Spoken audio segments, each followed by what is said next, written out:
Suami dan mertuaku sengaja memberiku obat setiap malam agar aku tertidur pulas sebelum jam 9. Mereka pikir aku tidak tahu. Mereka pikir aku bodoh. Malam ini aku pura-pura meminumnya. Aku pura-pura terlelap. Dan apa yang kulihat di ruang kerja mereka tepat pukul 11 malam, membuat nafasku seakan berhenti. Aku syok tak menyangka. Ternyata pria yang kunikahi dan ibu mertua yang kuhormati adalah. Sebelum ceritanya dimulai, silakan tulis di kolom komentar dari daerah mana saja teman-teman yang menonton cerita ini. Jangan lupa like dan subscribe agar channel ini bisa semakin berkembang dan bisa mempersembahkan cerita yang lebih menarik lagi. Rumah itu selalu tenang setelah pukul 8 malam. Bagi Nabila, ketenangan itu adalah bagian dari baktinya sebagai seorang istri dan menantu. Seorang wanita berhijab yang santun, selalu berusaha menjadi yang terbaik bagi suaminya, Satria dan ibu mertuanya, Ibu Nurul. Mereka tinggal bertiga di rumah peninggalan almarhum ayah Satria. Rumah yang besar namun terasa sepi dan kaku di bawah aturan Ibu Nurul yang disiplin. Nabila sedang menyelesaikan lipatan terakhir pakaian di keranjang cucian, ketika ia mendengar langkah kaki Ibu Nurul di koridor. Seperti jarum jam tepat pukul 9.04. Pintu kamarnya dan Satria diketuk pelan lalu dibuka. Ibu Nurul masuk membawa nampan kecil. Di atasnya ada segelas air putih dan sebutir pil putih kecil di dalam wadah perak mungil. Di bella cancia, Satria tersenyum lembut. Sudah mau jam 9. Nabila, kata Ibu Nurul. Suaranya datar. Seperti biasa, tidak pernah ada kehangatan di nada bicaranya. Hanya ada perintah yang dibungkus formalitas. Waktunya minum vitaminmu. Nabila tersenyum meski hatinya sedikit lelah. Iya, Ibu. Ayo sayang. Diminum. Satria menimpali menggasap bahu Nabila. Ini kan demi kebaikan kita, kata Ibu. Vitamin ini bagus untuk kesuburan supaya kita cepat dapat momongan. Nabila mengangguk. Itulah alasan yang selalu mereka berikan sejak 6 bulan lalu. Awalnya Nabila tidak menaruh curiga. Ia hanya ingin menjadi istri yang baik. Ia mengambil pil itu dan langsung menelannya dengan bantuan air putih. Ibu Nurul mengawasinya, memastikan pil itu benar-benar masuk. Matanya yang tajam tidak pernah bergeser sedetik pun. Bagus, kata Ibu Nurul setelah Nabila menelan ludah. Sekarang segera tidur. Tubuhmu perlu istirahat yang cukup. Satria, jangan ajak istrimu begadang. Siap, Ibu. Jawab Satria sambil tertawa kecil. Ibu Nurul mengambil gelas kosong itu dan keluar dari kamar. Satria menutup pintu lalu memeluk Nabila dari belakang. Ibu memang sedikit kaku, tapi dia sayang sama kamu. Dia hanya ingin yang terbaik. Nabila memaksakan senyum dan mengangguk. Tapi jauh di dalam hatinya, ada sesuatu yang mulai terasa mengganjal. Setiap malam tanpa pernah absen pukul 900 ia harus sudah tidur. Jika ia mencoba membaca buku atau sekadar mengobrol lebih lama dengan Satria, Ibu Nurul akan mengetuk pintu lagi mengingatkan yang lebih aneh adalah efek dari vitamin itu. Nabila selalu tertidur sangat cepat setelah meminumnya. Bahkan bukan hanya cepat, ia merasa seperti pingsan. Tidurnya begitu lelap tanpa mimpi, dan ketika bangun di pagi hari, kepalanya terasa berat dan berkabut. Butuh waktu hampir 1 jam bagi Nabila untuk merasa benar-benar sadar. Sementara itu, Satria dan Ibu Nurul selalu tampak segar bugar di meja makan. Mereka sering bercerita bahwa mereka masih menonton televisi atau mengobrol di ruang kerja sampai larut malam. Tangganya gemetar. Ada kebohongan di rumah ini. Kebohongan besar yang terjadi setiap malam. Satria, suaminya dan Ibu Nurul, ibu mertuanya, mereka berdua bersekongkol. Rasa lelah dan pusing yang ia rasakan setiap pagi kini terasa seperti sebuah jawaban mengerikan. Ini bukan demi kesuburan, ini bukan vitamin. Mereka sengaja membuatnya tidur. Mereka meracuninya secara perlahan agar ia tidak sadar. Tapi untuk apa? Apa yang mereka lakukan di rumah ini setiap malam?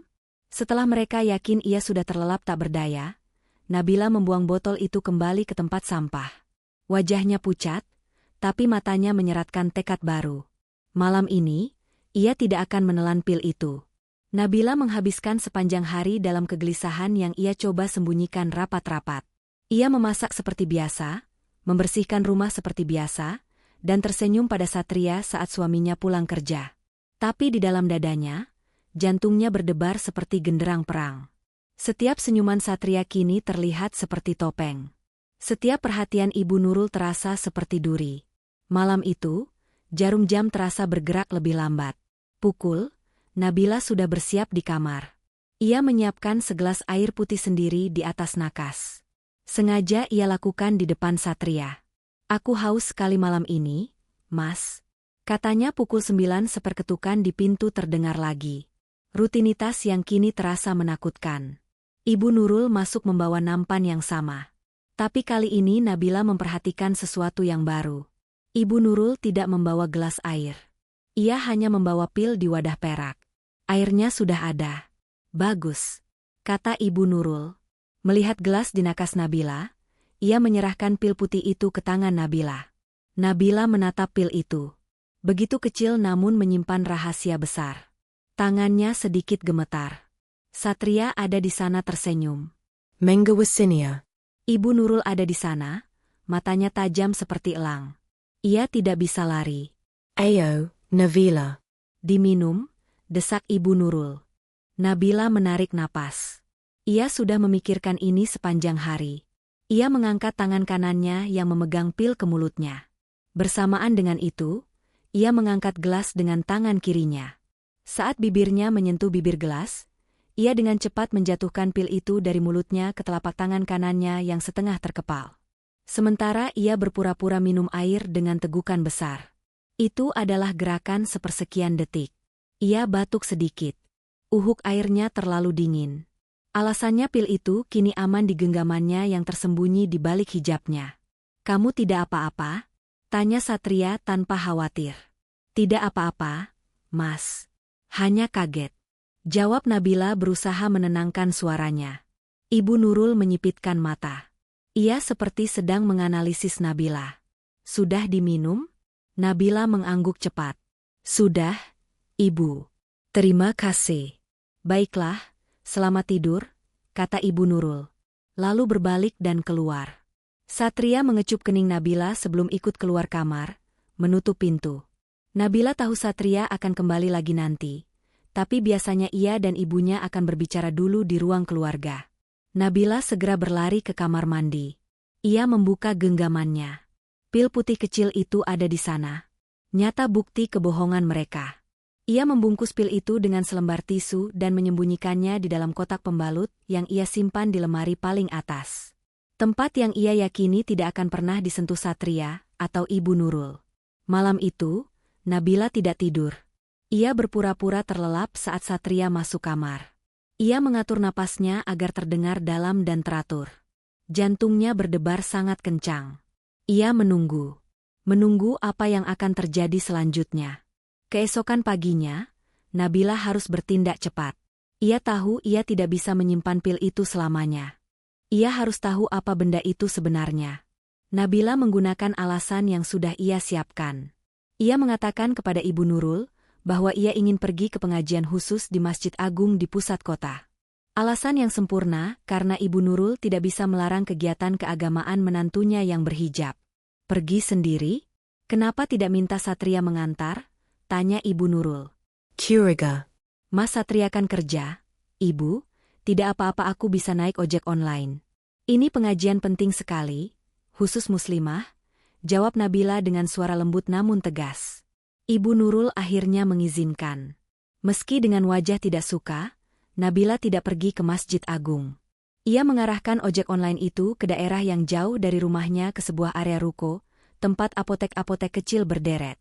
Ia memilih apotek yang paling sepi yang dijaga oleh seorang apoteker wanita paruh yang tampak ramah.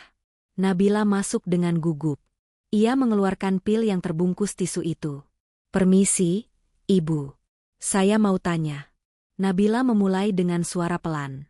"Maaf sebelumnya, saya menemukan ini di saku baju suami saya. Katanya ini vitamin. Tapi saya khawatir. Apa Ibu bisa bantu saya? Ini obat apa sebenarnya?" Ia terpaksa berbohong. Mencari alasan yang paling aman. Apoteker itu mengambil pil itu. Ia mengamatinya di bawah cahaya lampu. Ia membolak-baliknya. Melihat guratan kecil di tengah pil, wajah ramahnya perlahan berubah serius. "Ibu, ini bukan vitamin? kata apoteker itu dengan suara pelan namun tegas. Nabila menahan napas. Lalu apa ini, Bu? Apoteker itu menatap Nabila dengan tatapan ibah. Ini alprazolam, obat penenang. Ini termasuk golongan psikotropika. Dosisnya juga tidak main-main. Ini dosis yang cukup tinggi. Kaki Nabila terasa lemas. Alprazolam. Obat penenang. Psychotropica. Obat ini tidak boleh diminum sembarangan, harus dengan resep dokter yang ketat. Lanjut. Apoteker itu kalau dikonsumsi setiap hari dalam jangka panjang tanpa pengawasan, apalagi dosis setinggi ini bisa merusak saraf, membuat ketergantungan, bahkan bisa berbahaya bagi jantung. Dunia Nabila serasa runtuh, merusak saraf, berbahaya. Jadi, selama ini setiap malam suami dan ibu mertuanya bukan hanya membuatnya tidur, mereka telah meracuninya. Mereka dengan sengaja merusak tubuhnya, membahayakan nyawanya. Payel demi payel. Nabila berterima kasih kepada apoteker itu dengan bibir gemetar. Ia keluar dari apotek dengan pandangan kosong. Kebenaran itu jauh lebih buruk dari yang ia bayangkan. Mereka bukan hanya menyembunyikan sesuatu, mereka rela membahayakan nyawanya untuk menutupi rahasia itu. Nabila berjalan tanpa arah, kemarahan, rasa takut, dan pengkhianatan bercampur aduk di dalam dadanya. Ia menangis di balik cadar nikabnya. Bersyukur ia memakainya hari itu sehingga tidak ada yang melihat air matanya. Tapi saat ia tiba di depan gerbang rumahnya, air mata itu sudah kering. Rasa takut sudah hilang. Yang tersisa hanyalah amarah yang dingin. Mereka ingin aku tidur. Pikirnya mereka ingin aku tidak sadar. Malam ini aku akan memberikan apa yang mereka mau. Aku akan pura-pura tidur lagi. Tapi kali ini mataku akan terbuka dan aku akan melihat sendiri rahasia apa yang begitu kelam.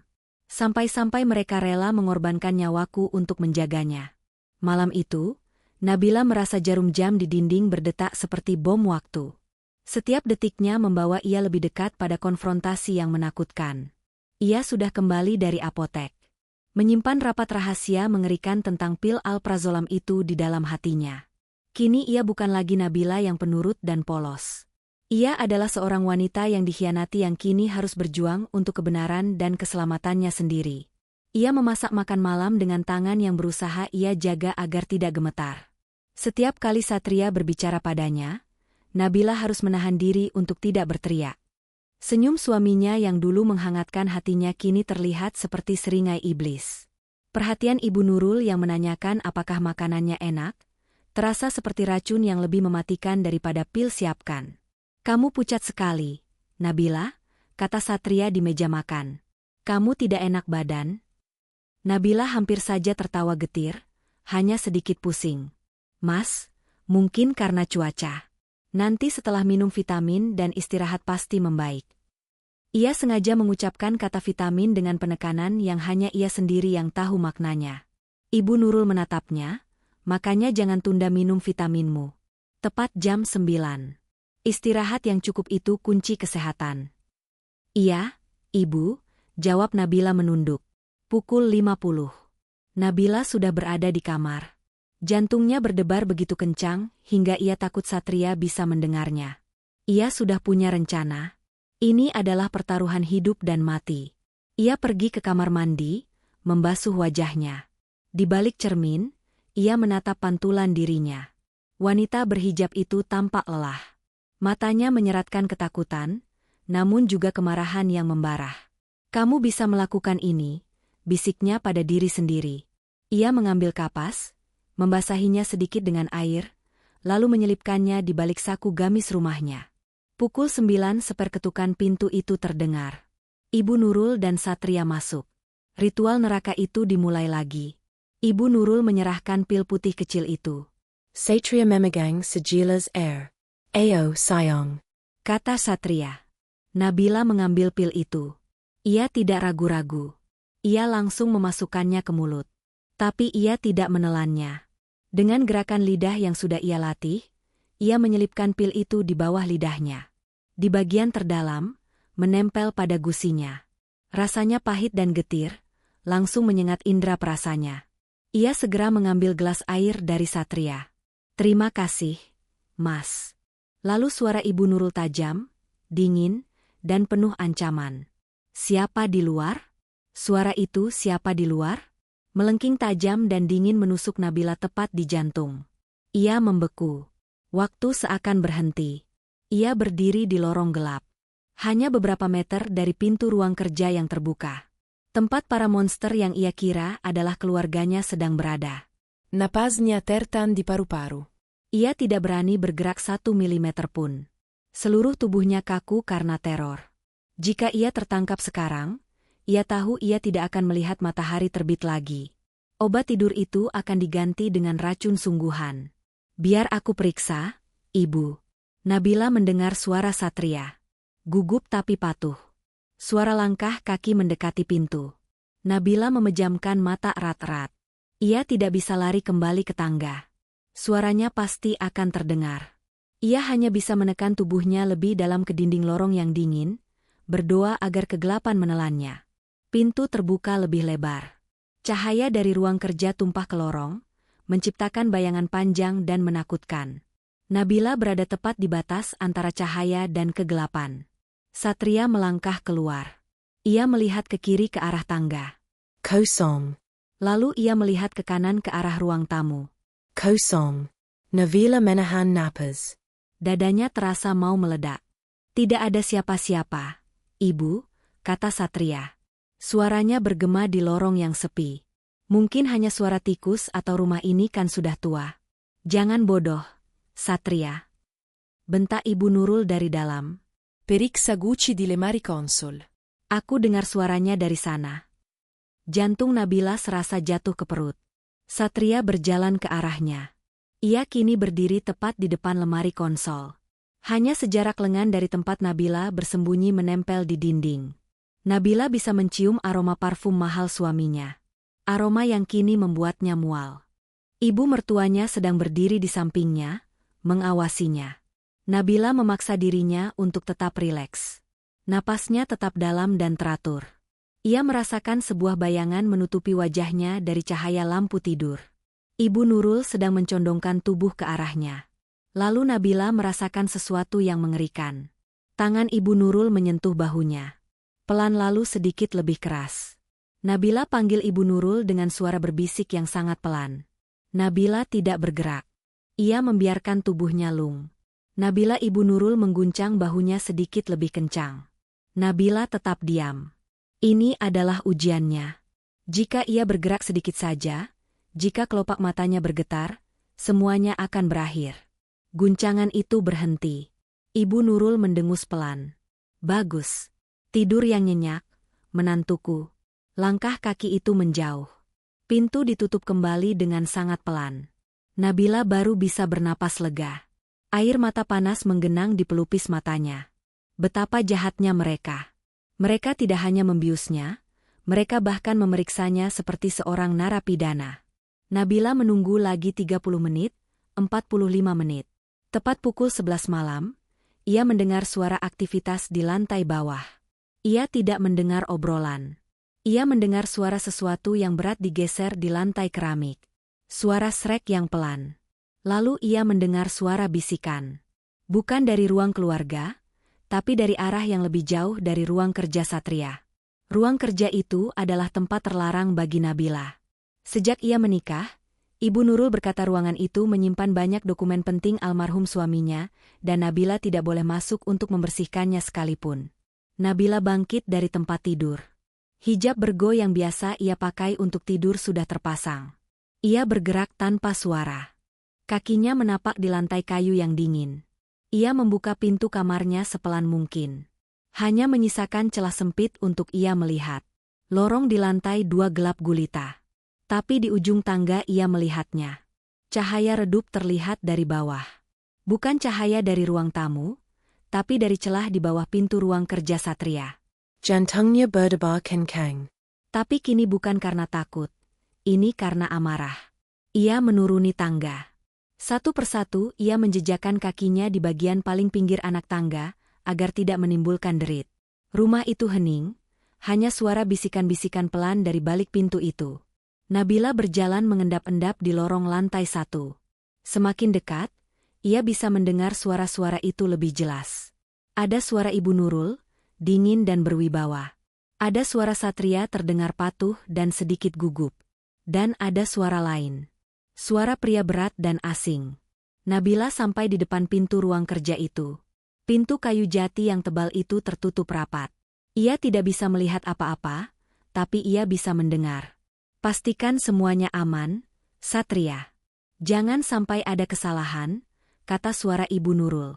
Iya, Ibu. Semua sudah dicatat, jawab Satria. Barangnya berkualitas bagus, kata suara pria asing itu. Klien kami pasti akan suka pembayaran seperti biasa. Barang klien, pembayaran. Nabila menempelkan telinganya lebih dekat. Tiba-tiba ia mendengar suara langkah kaki dari dalam mendekati pintu. Nabila panik. Ia segera berlari kecil, bersembunyi di balik tirai tebal di ruang tamu, tempat yang cukup gelap. Pintu ruang kerja terbuka. Satria keluar. Ia melihat ke kiri dan ke kanan, memeriksa keadaan. Jantung Nabila serasa mau copot. Ia menahan napas di balik tirai. Satria tidak melihatnya. Ia lalu berjalan ke arah dapur. Nabila mendengar suara lemari es dibuka. Ini kesempatannya. Saat Satria masih di dapur, Nabila bergerak cepat. Ia berlari dari balik tirai, langsung menuju pintu ruang kerja yang kini sedikit terbuka. Ia tidak masuk. Ia hanya mengintip dari celah pintu yang terbuka selebar 5 cm itu. Dan malam itu apa yang dilihat Nabila membuat napasnya seakan berhenti. Napas Nabila tercekat di tenggorokan. Matanya terpaku pada pemandangan di dalam ruang kerja Satria. Ruangan yang ia kira hanya berisi tumpukan dokumen tua dan buku-buku almarhum, ayah mertuanya ternyata, adalah sebuah sarang kejahatan. Ruangan itu disulap menjadi seperti ruang pameran pribadi. Di bawah cahaya lampu gantung yang temaram. Nabila melihat Ibu Nurul berdiri dengan angkuh. Ibu mertuanya itu tidak terlihat seperti wanita parubaya yang setiap hari ia lai. Malam ini, Ibu Nurul mengenakan gaun beludru berwarna gelap. Rambutnya disanggul rapi, dan di lehernya tergantung kalung berlian yang menyilaukan. Ia tampak seperti seorang ratu. Di hadapannya duduk 2 orang pria yang tidak ia kenali. Mereka berdua mengenakan setelan jas formal berwarna gelap, sangat rapi dan mahal. Wajah mereka kaku dan serius. Mereka bukan preman jalanan. Mereka terlihat seperti pebisnis kelas atas atau mungkin penegak hukum yang korup. Dan di atas meja kayu besar di tengah ruangan, pemandangan yang paling mengejutkan terhampar. Tumpukan uang tunai begitu banyak. Pecahan centuri. Diikat rapi, bertumpuk-tumpuk seperti menara kecil. Di samping tumpukan uang itu berjejer barang-barang yang berkilauan. Sebuah keris kuno dengan gagang yang tampak seperti gading gajah. Sebuah kalung emas besar dengan batu-batu permata berwarna merah delima. Beberapa patung perunggu kecil yang terlihat sangat tua. Nabila langsung mengerti. Ini adalah transaksi. Transaksi barang haram. Saat itulah Satria kembali masuk ruangan, membawa nampan dengan 3 gelas minuman. Suaminya, pria yang ia cintai, pria yang seharusnya melindunginya. Malam itu ia terlihat seperti seorang pelayan. Silakan, tuan-tuan, kata Satria. Suaranya terdengar merendah, sama sekali tidak seperti Satria yang ia kenal. Salah satu pria berjas itu tidak menyentuh minumannya. Ia mengambil keris itu, mengamatinya dengan teliti menggunakan kaca pembesar kecil. Anda yakin ini asli, Ibu Nurul? Tanya pria itu. Suaranya berat dan penuh wibawa. Klien kami, Pak Gunawan adalah kolektor yang sangat teliti. Beliau tidak akan mentolerir kesalahan sekecil apapun. Pak Gunawan. Nama itu menggema di telinga Nabila. Ia tahu nama itu. Pak Gunawan adalah salah satu pengusaha terkaya di kota ini. Seorang dermawan yang fotonya sering muncul di koran. Ibu Nurul tertawa. Tawa yang dingin dan meremehkan. Tuan, kata Ibu Nurul. Di dunia ini asli atau palsu itu hanya soal cerita, dan saya adalah pencerita terbaik di kota ini. Pria berjas itu tersenyum tipis. Saya suka cara berpikir Anda. Keris itu dibuat oleh pengrajin terbaik di bawah pengawasan saya. Lanjut, Ibu Nurul. Suaranya penuh kebanggaan jahat. Setiap detailnya termasuk jejak waktunya sudah sempurna. Cerita yang saya buat untuk keris ini bahwa ini adalah peninggalan kerajaan yang hilang jauh lebih meyakinkan daripada sejarah aslinya. Nabila menutup mulutnya dengan kedua tangan. Jantungnya seri sedirmos. Ini bukan sekadar jual beli barang curian. Ini lebih buruk. Ini adalah penipuan. Sindikat pemalsuan barang antik. Mereka membuat barang palsu, menciptakan cerita palsu, dan menjualnya dengan harga miliaran kepada orang-orang kaya seperti Pak Gunawan. Satria, suaminya berdiri di samping ibunya. Ia memegang sebuah buku besar, mencatat sesuatu. Ia adalah akuntan dalam kejahatan ini. Dan Pak Gunawan, kata Ibu Nurul lagi, dia sudah menelan umpan kita berkali-kali. Dia sangat obsesi untuk memiliki koleksi yang lebih baik dari ya. Anda tahu dia akan membayar berapapun untuk mahkota emas yang kita tawarkan bulan depan. Nabila merasa mual, jadi ini alasannya, ini rahasia gelap mereka. Mereka memberinya obat tidur dosis tinggi setiap malam. Mereka meracuninya, membahayakan nyawanya hari demi hari. Bukan hanya agar ia tidak mengganggu, tapi agar ia tidak sadar saat rumah mereka berubah menjadi sarang penipu ulung. Agar ia tidak mendengar saat mereka menerima tamu-tamu berbahaya di tengah malam. Agar ia tetap menjadi boneka bodoh yang tidak tahu apa-apa. Kemarahan yang luar biasa membakar Nabila, rasa takutnya lenyap, digantikan oleh kebencian yang mendalam. Pengkhianatan ini terlalu dalam. Ia melihat Satria. Pria itu tertawa kecil saat salah satu pria berjas itu membuat lelucon. Ia tampak bahagia. Bahagia dalam lingkar kejahatan ini. Bahagia sementara istrinya Nabila sedang diracuni perlahan di kamar tidurnya. Nabila ingin berteriak. Ia ingin mendobrak pintu itu, menampar wajah Satria, dan menghancurkan semua barang palsu itu. Tapi ia menahan diri. Ia harus mengumpulkan bukti. Ia mundur selangkah. Sangat pelan. Ia harus kembali ke kamar. Ia harus mengambil ponselnya. Ia harus merekam ini, tapi saat ia mundur, ia lupa. Di lorong gelap itu, ada sebuah lemari konsol kecil tempat Ibu Nurul meletakkan guci keramik kesayangannya. Siku Nabila yang tertutup gamisnya tanpa sengaja menyenggol guci itu. Guci itu tidak jatuh, tapi guci itu bergeser di atas permukaan kayu lemari. Menimbulkan suara es pelan, namun terdengar sangat nyaring di keheningan malam itu. Di dalam ruang kerja, semua percakapan langsung berhenti. Henning. Nabila membeku, tubuhnya kaku. Ia tidak bisa bernapas. Ia mendengar suara kursi didorong ke belakang. Satria menyalakan lampu lorong. Cahaya terang benderang itu membutakan Nabila sejenak. Tapi ia tidak berkedip. Ia terus menatap lurus ke dinding di depannya. Tubuhnya kaku sempurna. Satria melihat guci itu. Guci itu memang tampak sedikit bergeser dari alasnya. Ayah. Gucinya sedikit bergeser. Mungkin hanya getaran, kata Satria masih berusaha menenangkan ibunya. Ia lalu membenarkan posisi guci itu kembali ke tengah. Ia tidak melihat Nabila. Dalam kepanikannya, Nabila telah menekan tubuhnya ke ceruk dinding yang sedikit menjorok ke dalam. Tempat pilar arsitektur rumah itu berada. Dalam cahaya lampu yang terang, ia mungkin akan terlihat. Tapi Satria yang pikirannya sudah penuh dengan transaksi jutaan rupiah dan ketakutan pada ibunya tidak memeriksa dengan teliti. Ia hanya ingin kembali ke dalam. Pastikan istrimu masih tidur. Perintah Ibu Nurul lagi. Dia sudah minum obatnya. Ibu dosisnya kuat. Tidak mungkin dia bangun, jawab Satria. Meski begitu Nabila mendengar langkah kaki Satria menaiki tangga. Ia akan memeriksa kamar. Nabila harus kembali ke sana. Tapi bagaimana Satria? Cepat kembali. Tuh, kita tidak bisa menunggu. Teriak Ibu Nurul kehilangan kesabaran. Langkah kaki Satria di tangga berhenti. Baik, Ibu. Nabila mendengar Satria berlari kecil menuruni tangga, kembali masuk ruang kerja dan menutup pintu. Nabila akhirnya bisa bernapas. Tubuhnya luruh, kakinya lemas seperti jeli. Ia bersandar di dinding, gemetaran hebat. Air mata mengalir deras di pipinya. Ia baru saja lolos dari kematian. Dengan sisa tenaga yang ia miliki, ia memaksa kakinya bergerak. Ia tidak berlari.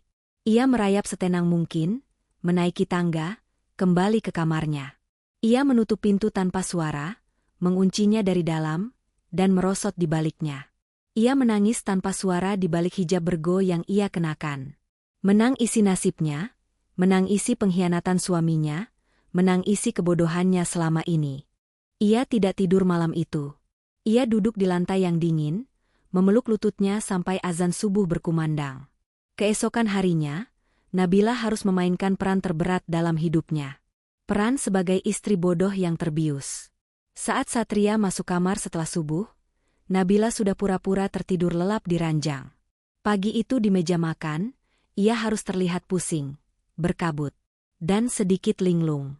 "Kamu terlihat sangat lelah, Nabila," kata Ibu Nurul mengamatinya dengan tajam sambil mengoleskan selai di rotinya. "Sepertinya efek vitaminnya bagus sekali." "Iya, Ibu," jawab Nabila dengan suara serak. "Kepalaku pusing sekali, badanku juga lemas." "Bagus, itu tandanya vitaminnya bekerja," kata Ibu Nurul dingin. Nabila memaksakan sepotong roti masuk ke tenggorokannya. Ia tahu ia sedang diawasi. Insiden Guci tadi malam pasti membuat Ibu Nurul lebih waspada. "Mas, Ibu, sepertinya aku tidak enak badan hari ini," kata Nabila memelas. "Bolehkah aku istirahat di kamar saja? Aku tidak sanggup bersih-bersih hari ini." Ini adalah bagian dari rencananya. Ia harus membuat mereka percaya bahwa ia lemah dan tidak berdaya. Satria tampak khawatir. "Oh Tante Sayang." "Istirahat saja, nanti aku panggilkan dokter." "Tidak perlu," sergah Ibu Nurul cepat, matanya melotot ke Satria. "Dia tidak sakit. Dia hanya perlu adaptasi dengan vitaminnya. Biarkan dia di kamar. Lebih baik dia tidur sepanjang hari." Nabila menunduk, menyembunyikan senyum sinis yang hampir terbit di bibirnya. Rencananya berhasil. Seharian itu, Nabila mengunci diri di kamar. Ia berpura-pura tidur. Tapi di balik pintu yang terkunci, ia menyusun rencana. Ia harus mendapatkan bukti. Ia harus masuk ke ruang kerja itu. Tapi bagaimana? Ruangan itu selalu dikunci Ibu Nurul. Kesempatan itu datang 2 hari kemudian. Nabila terus memainkan perannya sebagai pasien yang sakit. Ia hanya keluar kamar untuk makan dan salat lalu kembali lagi. Ibu Nurul dan Satria tampaknya mulai santai. Mereka mengira Nabila sudah kembali dalam kendali mereka. Pagi itu, Ibu Nurul akan pergi ke arisan berliannya. Sebuah acara sosial penting untuk menjaga citra dan mencari calon korban baru. Satria juga harus pergi ke kantornya, sebuah perusahaan properti fiktif yang mereka gunakan sebagai kedok pencucian uang. Ini adalah pertama kalinya Nabila akan sendirian di rumah sejak ia mengetahui rahasia itu. Ia mengantar mereka berdua ke pintu depan dengan wajah pucat dan langkah gontai yang ia buat-buat. "Hati-hati di jalan, Mas." "Ibu," katanya lirih. "Jaga rumah baik-baik, jangan terima tamu siapapun. Dan ingat, tidur siang," kata Ibu Nurul, perintah terakhirnya sebelum masuk ke mobil mewahnya. Begitu mobil mereka hilang dari pandangan, wajah Nabila langsung berubah. Wajah pucatnya mengeras. Matanya yang sayu kini berkilat tajam. Ia berlari ke dapur. Ia tahu ruang kerja itu dikunci. Tapi ia juga tahu Ibu Nurul adalah orang yang sombong dan sangat percaya diri. Ia tidak akan repot-repot membawa kunci itu. Ia pasti menyembunyikannya di tempat yang ia anggap pintar. Nabila mencari di tempat-tempat biasa. Di bawah pot tanaman hias di dekat dapur. Tidak ada. Di balik lukisan di ruang makan tidak ada. Di dalam stoples gula tidak ada. Ia hampir putus asa. Ia berdiri di lorong menatap pintu ruang kerja itu. Pintu neraka. Di mana kuncinya? Lalu ia teringat sesuatu. Ada sebuah bingkai foto keluarga besar di dinding lorong, tidak jauh dari pintu ruang kerja. Foto almarhum ayah Satria. Ibu Nurul selalu memastikan foto itu bersih dan lurus setiap hari. Sebuah kebiasaan yang Nabila anggap sebagai tanda cinta. Sekarang ia tahu itu bukan cinta, itu obsesi pada kontrol. Nabila mendekati foto besar itu. Ia menggesernya dan benar saja, di baliknya tertempel sebuah kunci perak kecil dengan selotip. Jantang Nabila berdebar kencang. Tangannya gemetar saat mengambil kunci itu. Ia memasukkan kunci ke lubang, memutarnya. Bunyi klik pelam terdengar. Pintu itu terbuka. Nabila menarik napas dalam. Ia melangkah masuk ke dalam ruangan itu dan menutup pintu di belakangnya. Ruangan itu tampak normal. Meja kerja Satria rapi. Tidak ada tumpukan uang, tidak ada perhiasan, tidak ada pria berjas. Semuanya bersih. Nabila sempat ragu. Apakah ia hanya berhalusinasi malam itu? Tidak. Ia percaya pada matanya. Ia percaya pada rasa pahit alprazolam di mulutnya. Mereka membersihkannya dengan baik, tapi mereka pasti menyimpan sesuatu. Nabila mulai mencari. Ia membuka laci meja Satria. Hanya ada alat tulis dan buku catatan biasa. Ia memeriksa lemari buku, hanya buku-buku hukum dan bisnis. Ia hampir menyerah. Ia berdiri di tengah ruangan, frustrasi, lalu matanya tertuju pada permadani tebal bergaya Persia di tengah ruangan. Permadani itu indah, tapi posisinya sedikit aneh. Tidak benar-benar di tengah, Nabila berlutut. Ia mulai menggulung permadani itu. Berah, di bawahnya lantai keramik biasa. Nabila menjeniet. Ia mengetuk-ngetuk keramik itu. Tu. Suaranya padat. Ia bergeser. Tupo. Suara yang berbeda. Suara kosong di bawahnya. Nabila memeriksa nat di antara keramik itu. Ia melihat ada satu bagian persegi yang natnya terlihat lebih baru, lebih rapi. Ia menekan-nekan bagian itu. Ia mencari celah. Di salah satu sudut, ia merasakan keramik itu sedikit terangkat. Dengan sekuat tenaga, ia menggunakan kuku dan jarinya untuk menarik keramik itu. Ternyata itu bukan keramik, tapi sebuah penutup yang dibuat menyerupai keramik. Di bawahnya, ia tidak menemukan brankas. Ia menemukan sebuah pegangan besi bundar yang terpasang di lantai kayu. Sebuah palka, pintu lantai yang tersembunyi. Nabila menilon luda. Rasa takut yang baru yang lebih dingin merayapinya. Rahasia mereka ternyata jauh lebih dalam dari yang ia bayangkan. Dengan tangan gemetar, ia menarik pegangan besi itu.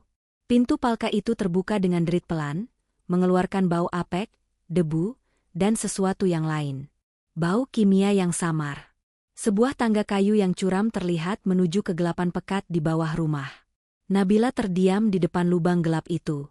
Bau apek yang menyengat, campuran debu, kayu lapuk, dan bau bahan kimia yang tajam menusuk hidungnya. Jantungnya berdebar kencang, memukul-mukul tulang rusaknya. Olah ingin keluar. Bagian waras dari dirinya berteriak untuk menutup kembali palka itu, menggulung permadani, mengunci pintu, dan lari sejauh mungkin. Lari dari rumah ini, lari dari Satria, lari dari Ibu Nurul. Tapi ia tahu ia tidak bisa lari. Kemana ia akan pergi? Jika ia lari, mereka akan mengejarnya.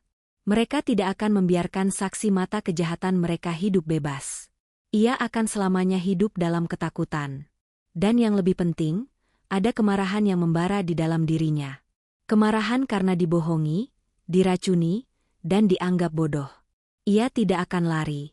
Ia akan menghancurkan mereka dengan rahasia mereka sendiri. Nabila mengambil ponselnya dari saku gamisnya. Ia menyalakan fungsi senter. Cahaya putih terang itu menembus kegelapan di bawah, memperlihatkan anak tangga kayu yang curam dan berdebu. Ia menarik napas dalam-dalam, mengucap bismillah dalam hati. Ia memasang hijabnya lebih erat, seolah itu adalah baju zirah. Satu persatu ia menuruni anak tangga itu. Kakinya menapak pelan, sangat hati-hati, takut kayu lapuk itu patah. Udara di bawah terasa dingin dan pengap. Ruangannya tidak besar, tapi langit-langitnya tinggi. Ketika kakinya menginjak lantai beton yang dingin, ia mengarahkan senter ponselnya berkeliling. Pemandangan yang ia lihat jauh lebih mengejutkan daripada transaksi di ruang kerja tempo hari. Ini bukan gudang penyimpanan. Ini adalah bengkel kerja. Sebuah laboratorium rahasia untuk menciptakan kebohongan. Di satu sisi berjejer meja-meja kerja panjang yang penuh dengan peralatan. Ada alat-alat ukir kecil dalam berbagai ukuran. Ada palu-palu mungil, kikir, dan amplas. Nabila melihat satu meja khusus yang penuh dengan botol-botol bahan kimia cair. Ada botol berlabel, asam sulfat, patanasi perunggu, lilin antik. Disinilah bau kimia tajam itu berasal. Di sisi lain bertumpuk bahan-bahan mentah. Bukan perhiasan jadi, tapi bahan dasarnya. Bongkahan-bongkahan kayu jati tua yang terlihat sangat kuno. Lempengan-lempengan tembaga dan perunggu, kantong-kantong kecil berisi batu-batu permata yang belum diasah. Bahkan ada satu set baju zirah samurai yang masih baru dan berkilau. Jelas sebuah replika modern. Menunggu untuk disulap menjadi pusaka ratusan tahun. Nabila berjalan lebih jauh ke dalam. Di sudut ruangan, ia menemukan bukti yang paling telak. Barang-barang setengah jadi. Ia melihat sebuah patung dewa Hindu kecil. Setengah dari patung itu sudah dilapisi patina hijau, membuatnya terlihat kuno dan berkarat. Setengahnya lagi masih memperlihatkan warna perunggu yang baru dan mengkilap. Di meja lain tergeletak sebuah keris. Bilahnya sudah dibuat tampak kusam dan berkarat di beberapa tempat, tapi gagangnya masih berupa kayu polos yang baru diukir, menunggu untuk diwarnai dan diberi lapisan retak buatan. Nabila akhirnya mengerti segalanya. Kebenaran itu menghantamnya seperti gelombang pasang. Ibu Nurul dan Satria bukan hanya penadah barang curian. Mereka bukan hanya pemalsu biasa. Mereka adalah sebuah sindikat produsen pusaka palsu kelas kakap. Mereka tidak mencuri sejarah. Mereka menciptakan sejarah palsu. Mereka membuat barang-barang ini dari nol, merancangnya dengan sangat teliti. Mereka menggunakan bahan kimia untuk membuatnya terlihat tua, menguburnya di dalam tanah agar mendapatkan jejak waktu, lalu menciptakan cerita yang meyakinkan di sekitarnya. Transaksi yang ia lihat malam itu, keris itu, peninggalan kerajaan yang hilang, semua itu adalah kebohongan yang dibuat di ruang bawah tanah yang pengap ini. Nabila merasa mual. Ia teringat kata-kata Ibu Nurul. Asli atau palsu itu hanya soal cerita dan saya adalah pencerita terbaik. Ternyata ibu mertuanya adalah seorang seniman, seorang sejarawan, seorang ahli kimia, dan seorang penipu yang jenius sekaligus jahat. Dan Satria, suaminya adalah kaki tangannya yang setia. Nabila mengarahkan senternya ke tumpukan buku di sudut. Ini bukan buku bisnis biasa. Ini adalah buku-buku sejarah tebal tentang kerajaan-kerajaan Nusantara. Katalog lelang barang antik dari seluruh dunia, buku tentang metalurgi kuno, dan buku-buku geologi. Mereka melakukan riset mendalam untuk setiap karya palsu mereka. Nabila tahu ia harus mengumpulkan bukti. Tapi apa? Memotret semua ini, mereka bisa saja bilang ini hanya hobi koleksi. Ia butuh sesuatu yang lebih. Ia butuh dokumen. Ia mulai memeriksa setiap meja, setiap laci. Sebagian besar berisi alat. Tapi di bawah meja utama, meja tempat bahan-bahan kimia, ia menemukan sebuah laci yang terkunci. Laci sederhana, tidak seperti brankas. Nabila tidak punya kuncinya. Ia panik, tapi ia teringat pada alat-alat di meja. Ia mengambil kikir besi yang tipis dan kuat. Ia tidak tidur malam itu. Ia duduk di lantai yang dingin, memeluk lututnya sampai azan subuh berkumandang. Keesokan harinya, Nabila harus memainkan peran terberat dalam hidupnya. Peran sebagai istri bodoh yang terbius. Saat Satria masuk kamar setelah subuh, Nabila sudah pura-pura tertidur lelap di ranjang. Pagi itu di meja makan, ia harus terlihat pusing, berkabut, dan sedikit linglung. "Kamu terlihat sangat lelah, Nabila," kata Ibu Nurul mengamatinya dengan tajam sambil mengoleskan selai di rotinya. "Sepertinya efek vitaminnya bagus sekali." "Iya, Ibu," jawab Nabila dengan suara serak. "Kepalaku pusing sekali, badanku juga lemas." "Bagus, itu tandanya vitaminnya bekerja," kata Ibu Nurul dingin. Nabila memaksakan sepotong roti masuk ke tenggorokannya. Ia tahu ia sedang diawasi. Insiden Guci tadi malam pasti membuat Ibu Nurul lebih waspada. "Mas, Ibu, sepertinya aku tidak enak badan hari ini," kata Nabila memelas. "Bolehkah aku istirahat di kamar saja? Aku tidak sanggup bersih-bersih hari ini." Ini adalah bagian dari rencananya. Ia harus membuat mereka percaya bahwa ia lemah dan tidak berdaya. Satria tampak khawatir. "Oh, Tante Sayang." "Istirahat saja, nanti aku panggilkan dokter." "Tidak perlu," sergah Ibu Nurul cepat, matanya melotot ke Satria. "Dia tidak sakit. Dia hanya perlu adaptasi dengan vitaminnya. Biarkan dia di kamar. Lebih baik dia tidur sepanjang hari." Nabila menunduk, menyembunyikan senyum sinis yang hampir terbit di bibirnya. Rencananya berhasil. Seharian itu, Nabila mengunci diri di kamar. Ia berpura-pura tidur. Tapi di balik pintu yang terkunci, ia menyusun rencana. Ia harus mendapatkan bukti. Ia harus masuk ke ruang kerja itu. Tapi bagaimana? Ruangan itu selalu dikunci Ibu Nurul. Kesempatan itu datang 2 hari kemudian. Nabila terus memainkan perannya sebagai pasien yang sakit. Ia hanya keluar kamar untuk makan dan salat lalu kembali lagi. Ibu Nurul dan Satria tampaknya mulai santai. Dengan sedikit paksa, Ia mencongkel kunci sederhana itu. Dalam beberapa detik, laci itu terbuka. Di dalamnya bukan uang, bukan emas. Sesuatu yang jauh lebih berharga. Beberapa buku catatan bersampul kulit hitam. Nabila mengambil salah satunya. Ia membukanya halaman pertama. Tangannya gemetar saat ia membaca tulisan tangan yang rapi dan elegan. Tulisan tangan yang ia kenali sebagai milik Ibu Nurul. Ini bukan buku akuntansi biasa. Ini adalah buku besar kejahatan mereka. Setiap halaman merinci satu proyek. Di bagian atas tertulis proyek Kris Naga Sastra. Palsu. Di bawahnya ada rincian biaya besi meteorit lokal Rp500.000, gading gajah imitasi resin Rp200.000, biaya pengrajin Rp3.000.000, proses penuaan kimia Rp150.000, total biaya produksi Rp3.850.000. Lalu di bagian bawah halaman, Nabila melihat angka yang membuatnya menahan napas. Klien Pak Gunawan. Harga jual Rp1.500 juta. Status terjual. Cerita peninggalan penasihat Raja Majapahit R. Miliar untuk barang palsu senilai kurang dari R juta. Nabila membalik halaman demi halaman. Lagi dan lagi. Proyek patung perunggu siwa palsu. Total biaya Rp7 juta. Klien Pak Gunawan. Harga jual Rp3 miliar. Proyek kalung delima dinasti Ming palsu.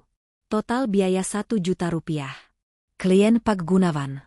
Harga jual R5.500 juta. Nabila terduduk di lantai beton yang dingin. Ponselnya hampir jatuh dari genggamannya. Daftar itu terus berlanjut. Puluhan barang, puluhan miliar rupiah, dan satu nama klien yang terus muncul lagi dan lagi dan lagi. Pak Gunawan, ini bukan bisnis biasa. Ini bukan sekadar mencari keuntungan. Ini adalah sesuatu yang lain. Ini adalah obsesi. Mereka tidak hanya menipu Pak Gunawan, mereka secara sistematis menguras kekayaannya. Mereka menghancurkannya. Barang palsu demi barang palsu. Nabila teringat percakapan malam itu. Dia sudah menelan umpan kita berkali-kali, kata Ibu Nurul. Dia akan membayar berapun untuk mahkota emas yang kita tawarkan bulan depan. Mereka sedang mempersiapkan penipuan terbesar mereka. Nabila tidak tahu siapa Pak Gunawan secara pribadi. Ia hanya tahu nama besar itu. Tapi kini ia tahu pria itu adalah korban utama dari sebuah konspirasi jahat yang dirancang oleh ibu mertuanya sendiri. Nabila sadar ia tidak bisa hanya memotret ini. Ia harus memiliki buku ini. Ini adalah bukti utamanya. Ia mengambil buku catatan paling tebal yang berisi transaksi selama 5 tahun terakhir. Ia juga mengambil ponselnya. Ia tidak hanya memotret, ia membuka aplikasi perekam video. Ini adalah ruang bawah tanah di rumah Satria dan Ibu Nurul. Bisiknya pelan, suaranya bergetar namun jelas. Ia merekam seluruh ruangan, menyorot setiap alat, setiap bahan kimia, setiap barang setengah jadi. Ini adalah bengkel mereka. Lanjutnya, sambil menyorot patung setengah jadi, mereka memalsukan barang antik. Lalu ia merekam buku catatan itu, halaman demi halaman. Dan ini adalah bukti kejahatan mereka. Ini adalah daftar korban mereka. Ini adalah nama Pak Gunawan. Nabila tahu ia harus segera keluar dari sana. Ibu Nurul dan Satria bisa pulang kapan saja. Ia memasukkan buku catatan tebal itu ke balik gamisnya, mengganjalnya di pinggangnya. Ia mengambil ponselnya, mematikan senter, dan bergegas menaiki tangga. Ia menutup palka itu, mengembalikan keramik penutupnya, dan menggulung kembali permadani itu ke posisi semula. Ia mengunci ruang kerja dan mengembalikan kuncinya ke balik bingkai foto. Tidak ada yang tahu ia pernah ada di sana. Nabila berlari ke kamarnya, mengunci pintu. Ia menyembunyikan buku catatan itu di tempat raman yang ia tahu di dasar tumpukan mukena dan sajadahnya. Benda yang ia tahu tidak akan pernah disentuh oleh Ibu Nurul atau Satria. Ia duduk di tepi tempat tidur. Jantungnya masih berdebar. Ia kini memegang rahasia mereka. Ia memegang senjata untuk menjatuhkan mereka. Tapi sebuah pertanyaan baru muncul di benaknya. Sebuah misteri yang lebih dalam. Mengapa Pak Gunawan? Mengapa hanya dia? Ini bukan sekadar keserakahan, ini adalah balas dendam. Nabila duduk di kamarnya yang terkunci. Buku catatan kejahatan itu tersembunyi aman di antara tumpukan kain ibadahnya. Ia kini memegang rahasia mereka, sebuah senjata yang bisa menghancurkan Ibu Nurul dan Satria. Tapi saat ia menenangkan debaran jantungnya, satu pertanyaan besar mengganjal di benaknya. Mengapa? Mengapa mereka begitu terobsesi menghancurkan Pak Gunawan? Ia melihat daftar transaksi di buku itu. Puluhan miliar rupiah telah mereka keruk dari satu orang itu. Ini bukan lagi soal keserakahan. Ini adalah sebuah vendetta, sebuah balas dendam pribadi yang terencana dengan sangat matang. Ibu Nurul tidak sedang berbisnis, ia sedang berperang. Nabila tahu untuk benar-benar mengalahkan musuhnya, ia harus tahu apa motivasi mereka. Ia harus tahu sejarah di balik kebencian yang begitu pekat ini. Ia harus terus memainkan perannya. Ia masih Nabila yang sakit, yang lemah, yang pusing karena vitamin. Ia menghabiskan 2 hari berikutnya dengan berdiam di kamar. Hanya keluar saat jam makan. Ia membiarkan Ibu Nurul dan Satria melihatnya dalam kondisi terbius untuk membangun rasa aman palsu mereka. Ia harus membuat mereka lengah. Kesempatan itu datang 3 hari setelah ia menemukan ruang bawah tanah. Malam itu, Ibu Nurul dan Satria memberitahunya bahwa mereka harus pergi. Sebuah makan malam bisnis, mendadak dengan klien penting. Nabila tahu ini bohong. Mungkin mereka akan bertemu pemasok bahan, atau mungkin menemui pengrajin yang membuat barang palsu itu. Kamu tidak apa-apa kami tinggal, Nabila? Tanya Satria. Wajahnya menunjukkan kekhawatiran palsu yang kini membuat Nabila mual. Tidak apa-apa, Mas. Aku di kamar saja. Aku juga sudah minum vitaminnya. Jawab Nabila lirih, menunjuk gelas air di nakas. Ia sudah membuang pil itu ke kloset beberapa menit sebelumnya. Ibu Nurul menatapnya tajam. Ingat Nabila, jangan bukakan pintu untuk siapapun. Rumah ini sudah dikunci ganda. Baik, Ibu. Begitu ia mendengar suara mobil mereka meninggalkan garasi dan gerbang ditutup, Nabila langsung beraksi. Wajah sakitnya hilang digantikan oleh ekspresi fokus yang dingin. Ia tidak punya banyak waktu. Ia tahu ia tidak bisa mencari di ruang kerja lagi. Itu terlalu berisiko. Ibu Nurul pasti sudah menyadari ada yang aneh jika ia ketahuan masuk ke sana. Ia harus mencari di tempat lain, tempat yang menyimpan sejarah keluarga. Ia berlari ke ruang keluarga utama di lantai 1. Ruangan itu megah, penuh dengan perabot kayu jati yang berat dan mahal. Di salah satu dinding ada sebuah lemari kaca besar yang terkunci. Di dalamnya bukan pajangan biasa. Di sana tersimpan album-album foto bersampul kulit tebal dan beberapa kotak kayu. Ibu Nurul selalu melarang Nabila membersihkan bagian dalam lemari itu. Tentu saja terkunci. Nabila tidak panik. Ia teringat cara Ibu Nurul menyembunyikan kunci ruang kerja di balik bingkai foto. Seorang yang sombong dan merasa pintar biasanya akan mengulangi triknya. Ia mulai mencari di sekitar lemari itu. Di balik vas porselen besar tidak ada. Di bawah taplak meja tidak ada. Matanya lalu tertuju pada sebuah patung perunggu kecil berbentuk kepala singa di atas perapian palsu. Patung yang terlihat berat dan kokoh. Nabila menyentuhnya. Ia mencoba menggesernya. Dan benar saja, di bawah alas bludru patung itu terselip sebuah gantungan berisi beberapa kunci kecil. Nabila mengambilnya, jantungnya berdebar. Ia mencoba satu persatu kunci itu di lemari kaca. Kunci ketiga berhasil. Pintu lemari terbuka dengan derit pelan. Ia langsung mengabaikan album-album foto pernikahan Satria. Ia mencari yang lebih tua. Di rak paling bawah, ia menemukan album-album yang lebih tebal dan kusam. Sampulnya bertuliskan nama yang tidak ia kenali. Keluarga besar Suroto. Nabila membukanya. Halaman-halaman itu menguning. Ia melihat foto seorang wanita muda yang sangat cantik berdiri dengan angku di depan sebuah rumah yang lebih besar dari istana. Wanita itu adalah Ibu Nurul di masa mudanya, dan Suroto pastilah nama keluarga aslinya. Di foto-foto lain, ia melihat Ibu Nurul bersama ayah dan ibunya. Mereka tampak seperti keluarga konglomerat. Mereka berdiri di depan sebuah pabrik tekstil yang sangat besar. Ada plakat bertuliskan Suroto Textile Group. Nabila mengeluarkan ponselnya. Ia tidak mencari nama Ibu Nurul. Ia mencari Suroto Textile Group. Apa yang ia temukan di layar ponselnya membuatnya menahan napas. Puluhan artikel berita lama dari arsip digital koran nasional. Berita dari 25 tahun yang lalu. Judul-judul itu menceritakan segalanya. Sayap bisnis Suroto Tekstil patah. Kalah tende besar. Suroto Group terancam bangkrut. Raksasa baru guna Corp kuasa pasar tekstil. Nabila membaca artikel-artikel itu dengan tangan gemetar. Berita itu menceritakan tentang persaingan bisnis yang brutal. Keluarga Suroto yang telah menguasai industri tekstil selama puluhan tahun tiba-tiba hancur lebur dalam waktu kurang dari setahun. Mereka kalah dalam tender proyek pemerintah yang vital. Dan perusahaan yang mengalahkan mereka adalah perusahaan baru yang meroket cepat. Gunawan Corporation milik Pak Gunawan. Artikel terakhir adalah yang paling tragis berjudul kabar duka dari keluarga Suroto. Artikel itu melaporkan bahwa Tuan Suroto, ayah dari Ibu Nurul meninggal dunia, karena serangan jantung masif hanya 1 minggu setelah perusahaannya dinyatakan pilot oleh pengadilan. Artikel itu juga menyebutkan bahwa keluarganya jatuh miskin, harus menjual semua aset mereka untuk membayar utang dan menderita kehinaan publik. Nabila terduduk di lantai. Semuanya menjadi jelas. Ini adalah balas dendam. Balas dendam yang telah direncanakan selama 25 tahun. Ibu Nurul tidak terima keluarganya hancur.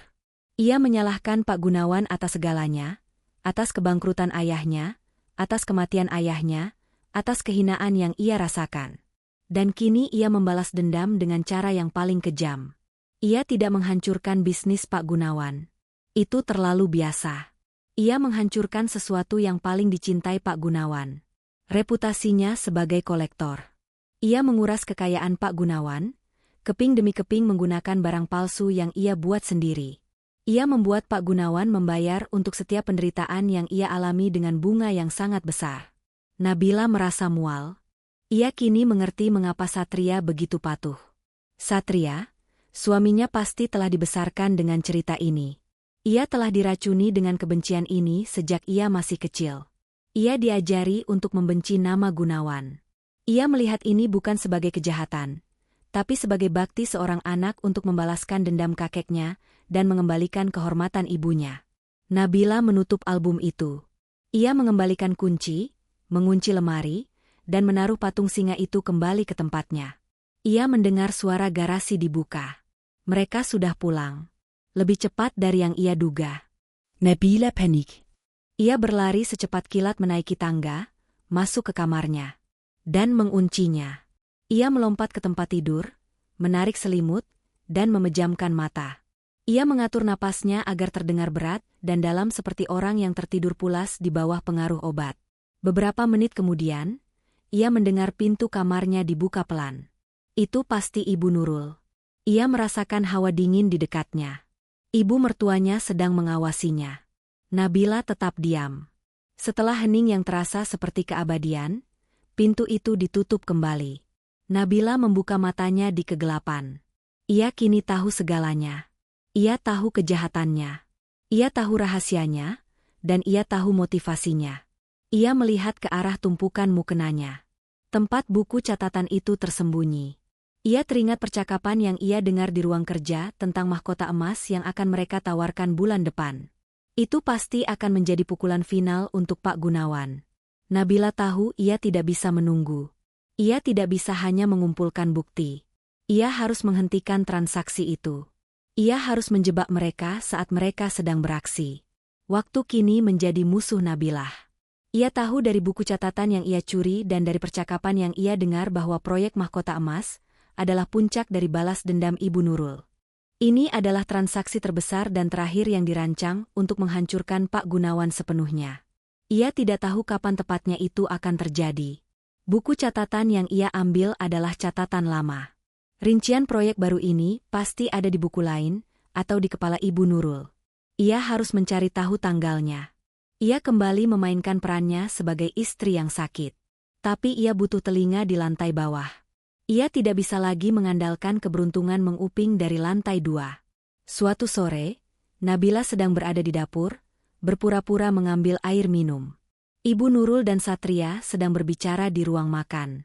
Mereka pikir Nabila sedang pusing di kamar. Semua sudah siap. Ibu, pengrajin kita yang di desa sudah menyelesaikan polesan akhirnya, kata Satria. Suaranya pelan, tapi Nabila menajamkan pendengarannya. Bagus, cerita sejarahnya sudah kamu hafal? Tanya Ibu Nurul. Sudah. Mahkota peninggalan raja terakhir Kerajaan Sunda Galuh ditemukan di sebuah gua tersembunyi. Lengkap dengan sertifikat palsu dari ahli geologi yang sudah kita bayar, Satria terdengar bangga. Kapan Pak Gunawan akan melihatnya? Lusa Jumat malam tepat pukul 10 di ruang bawah tanah, dia akan membawa ahlinya seperti biasa, dan dia sudah mentransfer uang muka 50% ke rekening kita di Swiss. Dia sangat tidak sabar. Nabila hampir menjatuhkan gelasnya. Lusa Jumat malam itu hanya 2 hari lagi. Jantungnya berdebar kencang. Ia punya waktu kurang dari 48 jam untuk menghentikan kejahatan puluhan tahun ini. Ia kembali ke kamar. Pikirannya berputar. Apa yang harus ia lakukan? Pilihan pertama, pergi ke polisi. Ia bisa saja membawa buku catatan itu, video di ponselnya, dan ceritanya ke kantor polisi. Tapi ia ragu. Ibu Nurul sangat licik. Ia sudah menjalankan ini selama bertahun-tahun tanpa ketahuan. Pasti ia punya koneksi. Para pria berjas yang ia lihat malam itu tidak tampak seperti penjahat biasa. Bagaimana jika polisi yang ia datangi justru ada di buku gaji Ibu Nurul? Ia bisa saja ditangkap karena laporan palsu dan sebelum ia bisa membela diri, ia akan menghilang. Pilihan kedua, melarikan diri. Ia bisa saja mengemasi tasnya, membawa bukti-bukti itu, dan pergi sejauh mungkin. Tapi ia tahu Ibu Nurul tidak akan membiarkannya hidup tenang. Mereka akan memburunya. Dan yang lebih penting, Pak Gunawan akan tetap tertipu. Pria itu akan hancur dan Ibu Nurul akan menang. Nabila tidak bisa membiarkan itu terjadi. Pilihan ketiga, pilihan yang paling gila dan paling berbahaya. Ia tidak akan pergi ke polisi. Ia akan pergi ke sang korban. Ia akan menemui Pak Gunawan. Nabila tahu ini adalah pertaruhan terbesar. Pak Gunawan adalah seorang miliarder. Ia tidak akan bisa ditemui sembarang orang. Dan kalaupun bisa, akankah pria itu percaya pada cerita seorang wanita berhijab yang mengaku sebagai menantu dari musuh bebuyutannya? Pak Gunawan mungkin akan mengiranya gila, atau lebih buruk mengiranya sebagai bagian dari jebakan Ibu Nurul. Tapi Nabila punya sesuatu yang tidak bisa dibantah. Buku catatan itu dan video bengkel kerja mereka. Ia harus melakukannya. Besok hari Kamis, ia harus keluar dari rumah ini. Pagi harinya, Nabila tampil dengan wajah yang paling pucat dan menyedihkan. Ia bahkan sengaja tidak banyak minum sehingga bibirnya terlihat kering. "Ibu, Mas," panggilnya lirih di meja makan. "Badanku rasanya tidak karuan. Kepalaku pusing sekali. Aku takut. Aku takut ada yang tidak beres. Boleh aku pergi ke pengajian di Masjid Agung? Aku mau minta didoakan. Minta air dua sama kiai di sana. Mungkin aku kena ain." Menggunakan alasan agama adalah satu-satunya cara. Ibu Nurul yang sangat kaku pada aturan sosial, tidak akan bisa melarang menantunya yang berhijab untuk beribadah. Ibu Nurul tampak berpikir. Ia menatap Nabila, seolah menimbang-nimbang. "Kamu yakin bisa pergi sendiri? Kamu terlihat sangat lemah. Aku pesan taksi online, Ibu. Aku akan langsung pulang setelah selesai. Kumohon, Ibu, aku hanya ingin sembuh." Satria yang melihat istrinya tampak begitu menderita, akhirnya angkat bicara. "Sudahlah, Ibu. Biarkan Nabila pergi. Mungkin benar dia butuh didoakan. Kasihan aku melihatnya." Ibu Nurul akhirnya mengangguk. "Baiklah, tapi jangan kemana-mana lagi. Langsung pulang. Dan ini pakai ponsel ini." Ia menyodorkan sebuah ponsel lama. "Ponselmu biar Ibu simpan. Ponsel ini hanya bisa untuk menelepon Ibu dan Satria, dan memesan taksi agar kami tahu kamu aman." Jantung Nabila mencelos. Ini jebakan. Ibu Nurul tidak bodoh.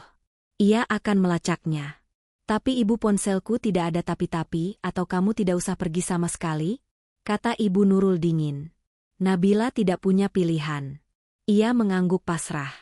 Ia menyerahkan ponselnya yang berisi video bukti itu. Hancur sudah rencananya, tapi saat ia masuk ke kamar untuk berganti pakaian, ia tersenyum. Ibu Nurul memang pintar, tapi ia meremehkan Nabila. Nabila sudah menduga ini akan terjadi. Video asli dari ruang bawah tanah itu sudah ia pindahkan tadi malam. Ia menyimpannya di sebuah kartu memori mikro yang sangat kecil yang kini ia selipkan dengan aman di dalam jahitan keliman gamisnya. Dan buku catatan itu. Buku itu terlipat rapi. Ia selipkan di bagian dalam korset yang ia pakai di balik gamis longgarnya. Ponsel yang ia serahkan tadi sudah ia bersihkan dari semua data. Ia mengambil ponsel jadul pemberian Ibu Nurul, memesan taksi, dan mencium tangan Ibu Nurul dan Satria. "Aku pergi dulu, Ibu, Mas." Assalamualaikum. Begitu taksi itu keluar dari gerbang, Nabila langsung memberi instruksi pada sopir. "Pak, maaf bisa batalkan pesanan di aplikasi? Saya akan bayar tunai 2 kali lipat, tapi antarkan saya ke alamat ini." Nabila memberikan alamat yang ia dapatkan dari internet tadi malam, alamat kantor pusat Gunawan Corporation. Gedung itu menjulang tinggi, terbuat dari kaca dan baja, tampak seperti sebuah benteng modern. Nabila dengan gamis sederhana dan wajah tegang. Tampak sangat kontras dengan lobi yang mewah dan orang-orang yang lalu lalang dengan setelan mahal. Ia berjalan ke meja resepsionis. "Permisi, Mbak. Saya mau bertemu dengan Pak Gunawan." Resepsionis itu menatapnya dari atas ke bawah dengan tatapan tidak percaya. "Apakah Ibu sudah punya janji?" "Belum. Tapi ini sangat penting. Ini menyangkut nyawa.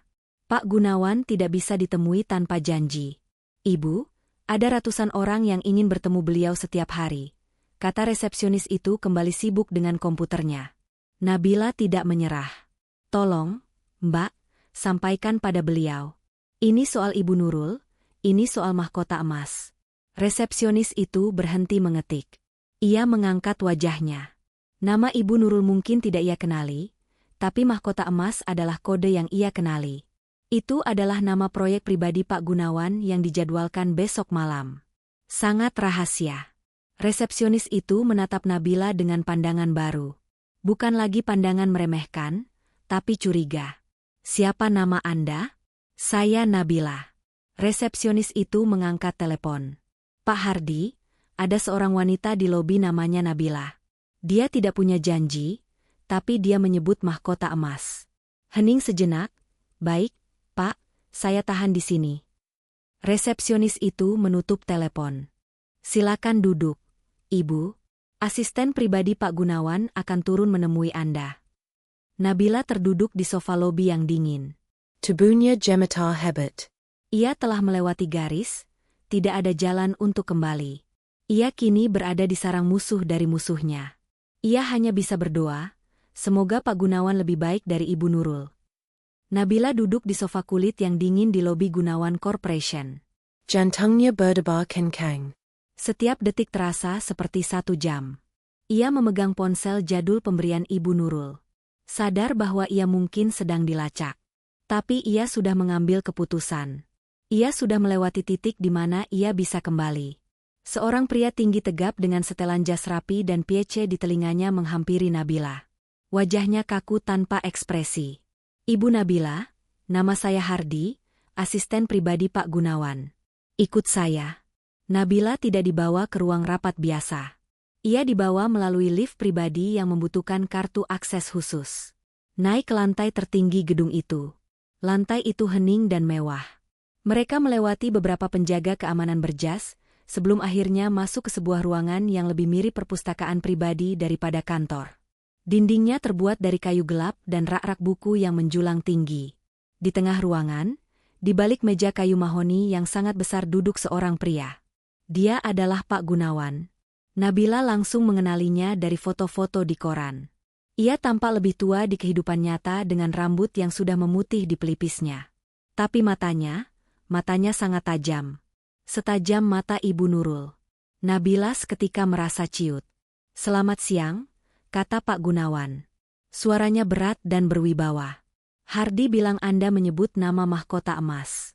Sebuah nama proyek yang sangat rahasia." Nabila Menilon Luda. Tenggorokannya kiring. "Selamat siang, Pak. Anda punya waktu 5 menit, kata Pak Gunawan melirik jam tangan emas di pergelangan tangannya. "Dan saya harap ini bukan main-main. Saya tidak suka waktu saya terbuang." Pak Nabila memulai suaranya bergetar. Ia memutuskan untuk tidak bertele-tele. Nama saya Nabila. Saya adalah istri Satria. Saya menantu Ibu Nurul." Keheningan yang tercipta setelah kalimat itu begitu pekat, Nabila bisa merasakannya. Pak Hardi yang berdiri di sudut sedikit bergerak maju. Tangganya Siaga. Mata Pak Gunawan yang tadinya tenang kini menyipit berbahaya. Anda menantu Nurul Suroto, desis Pak Gunawan. Ia menyebut nama gadis Ibu Nurul. Seolah nama itu adalah kutukan di mulutnya. Apa ini? Jebakan baru apa iblis betina itu mengirim Anda untuk memata-matai saya? Tidak. Nabila berseru lebih keras dari yang ia duga. Saya di sini untuk menghentikannya. Saya di sini untuk menyelamatkan Anda. Pak Gunawan tertawa. Tawa yang kering dan tanpa humor. Menyelamatkan saya dari apa? Dari seorang wanita yang menjual saya beberapa barang antik indah. Barang antik palsu? Potong Nabila. Mereka memalsukan semuanya. Selama bertahun-tahun mereka menipu Anda dan mereka akan melakukannya lagi besok malam dengan mahkota emas. Wajah Pak Gunawan menggeras. Tuduhan yang sangat serius. Ibu, Anda punya bukti?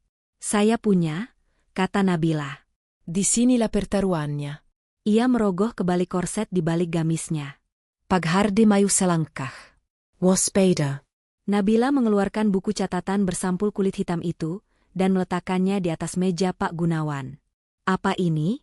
Buku besar mereka, kata Nabila. Silakan buka. Proyek Keris Naga Sastra. Proyek Patung Siwa. Proyek Kalung Dinas Timing. Pak Gunawan membuka buku itu, matanya membelalak. Ia membaca nama-nama proyek itu. Itu adalah nama-nama koleksi kebanggaannya. Ia melihat 2 kolom di buku itu, biaya produksi, dan harga jual. Ia melihat angka-angka seperti biaya R juta dan harga jual R 5 miliar. Wajahnya yang tenang mulai memerah karena amarah. Ia mengenali tulisan tangan itu. Tulisan tangan Ibu Nurul ini. Ini ia tergagap. Ini belum semuanya, kata Nabila. Ia merogoh ke dalam jahitan keliman gamisnya, mengeluarkan sebuah kartu memori mikro yang sangat kecil. Saya butuh laptop atau apa saja yang bisa memutar ini. Pak Hardi yang wajahnya kini sepucat Nabila, segera mengambil laptop dari tasnya. Ia memasukkan kartu memori itu. Pak Gunawan berdiri. Berjalan ke samping Hardi. Mereka memutar video itu. Layar menyala, menampilkan ruang bawah tanah yang kotor, menampilkan alat-alat ukir, menampilkan botol-botol kimia, menampilkan patung setengah jadi yang warnanya belang. Lalu suara Nabila terdengar, berbisik, menjelaskan apa yang ia lihat. Dan terakhir, rekaman buku catatan itu, video itu selesai. Keheningan di ruangan itu lebih menakutkan daripada teriakan. Pak Gunawan berjalan perlahan kembali ke kursinya. Ia tidak terlihat marah lagi. Ia terlihat kalah. 25 tahun bisiknya. Saya mengalahkannya dalam bisnis. Saya tidak tahu. Saya tidak tahu dia menyimpan dendam sejauh ini. Dia menyalahkan Anda atas kematian ayahnya. Kata Nabila pelan atas kebangkrutan Suroto Tekstile. Pak Gunawan menutup matanya. Tuan Suroto meninggal karena kesombongannya. Dia menolak beradaptasi. Saya hanya menjalankan bisnis. Ia membuka matanya dan kini tatapannya setajam baja. Dia meracuni koleksi saya. Dia meracuni reputasi saya. Dan besok dia ingin menghabisi saya. Dia akan melakukannya. Kata Nabila. Mahkota emas adalah pukulan terakhir. Saya mendengarnya. Mereka akan menjualnya dengan harga yang akan membuat Anda bangkrut jika ketahuan itu palsu. Pak Gunawan berdiri. Ia bukan lagi pria tua yang kalah. Ia adalah seorang taipan yang sedang berperang. Hardi, panggilnya. Siap, Pak. Batalkan semua jadwal saya besok. Hubungi kepala tim hukum kita. Hubungi kepala keamanan kita. Saya ingin mereka semua ada di ruangan ini dalam 1 jam dan hubungi Kapolda. Katakan ini darurat nasional. Lalu ia menatap Nabila. Tatapan yang sama sekali berbeda. Penuh hormat. Nabila, katanya, Anda telah mengambil risiko yang tidak terbayangkan. Apa yang Ibu Nurul lakukan pada Anda setelah dia tahu ini? Dia tidak akan tahu. Kata Nabila, suaranya kini lebih kuat. Saya akan pulang sekarang. Saya akan kembali menjadi menantu yang sakit dan penurut. Saya akan meminum vitamin saya besok malam. Saya akan berpura-pura tidur. Itu terlalu berbahaya, kata Pak Hardi. Itu satu-satunya cara. Sila Nabila. Jika saya tidak ada di kamar saya, mereka akan curiga. Mereka akan membatalkan transaksi. Kalian tidak akan pernah bisa menangkapnya. Biarkan mereka merasa aman. Biarkan mereka merasa menang. Biarkan Ibu Nurul menikmati momen kemenangannya. Pak Gunawan menatap Nabila lama. Anda lebih kuat dari yang saya duga. Nabila diantar pulang dengan mobil pribadi Pak Gunawan yang berhenti 2 blok dari rumahnya. Ia berjalan kaki sisa perjalanan memastikan ia terlihat lelah. Ia masuk rumah tepat sebelum Ibu Nurul dan Satria pulang. Ponsel jadul di sakunya berdering. Dari Ibu Nurul. "Kamu di mana, Nabila?" "Baru sampai Ibu. Maaf tadi lama sekali antre air doanya," jawab Nabila dengan suara serak. Jumat malam, hari eksekusi. Suasana di rumah itu tegang, tapi bukan karena Nabila. Ibu Nurul yang sangat kaku pada aturan sosial, tidak akan bisa melarang menantunya yang berhijab untuk beribadah. Ibu Nurul tampak berpikir. Ia menatap Nabila, seolah menimbang-nimbang. "Kamu yakin bisa pergi sendiri? Kamu terlihat sangat lemah." "Aku pesan taksi online, Ibu. Aku akan langsung pulang setelah selesai.